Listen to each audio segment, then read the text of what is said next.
Të tjera ngjarje të trishtueshme të cilat janë diskutuar së fundmi mes Cristiano Ronaldos dhe gazetarit, intervistuesit, prezantuesit të njohur Piers Morgan në intervistën e tij të fundit. Si duket, Cristiano Ronaldo ka rrëfyer boshllëkun e madh në zemrën e tij që asnjë trofe duket se nuk mund ta bush dot. Është pikërisht vdekja e babait të tij. Babai i tij jetoi vetëm për të parë 27 nga 1000 golat e karrierës së Cristiano Ronaldos.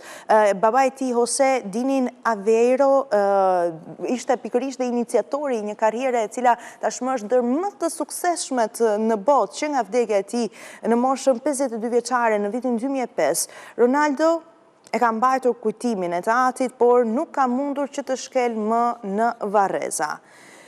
Duke folur për ndarjen nga jeta të Diogo Jotës me një dhimbje të thellë, Ronaldo deklaroi se nuk mund të ishte prezent në funeralin e tij për faktin se nuk mund të afrohet më në varreza, por njëkohësisht dhe për shkak të vëmendjes së madhe mediatike që ky i fundit merr si pasojë dhe jetës së tij. Rikthejmë në fakt se edhe në vitin 2019, kur fliste me Piers Morgan, Cristiano Ronaldo fliste për babain.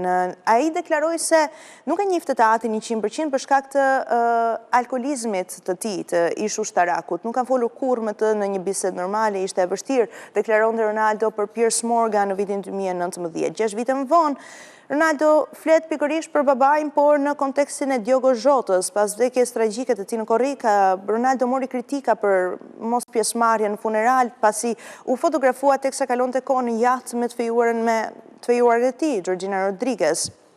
Por edhe motra e tij, Katia Aveiro, ka treguar më parë se si pas vdekjes së babait të tyre në vitin 2005, varrezat ishin shumë të vështira, ishin në ambiente shumë të vështira për ta, pasi atë vit, në atë funeral, varret u dëmtuan, pasi media dhe publiku vijonin të vërshonin në ato varreza. Kur babai vdiq në vitin 2005, jo vetëm për shkak të trishtimit të humbjes, por edhe për shkak të kamerave dhe njerëzve kurioz që vërshonin nga varreza dhe kudo që shkonin, deklaronte në Instagram Katia, ishte një tragjedi e papërshkrueshme. Varret u dëmtuan dhe njerëzit ecin pa ekuilibër, lart e poshtë murit. Në kaos nuk mund të largoheshim me dinjitet.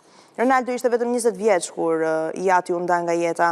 Edhe ai vetë thotë se humbi shumë nga momentet më të mëdha të karrierës së tij, jo vetëm 5 titujt e Ligës së Kampionëve, Champions League dhe 5 topat e artë, por njëkohësisht dhe lindjen e 4 fëmijëve të Ronaldos me Georgina Rodriguez.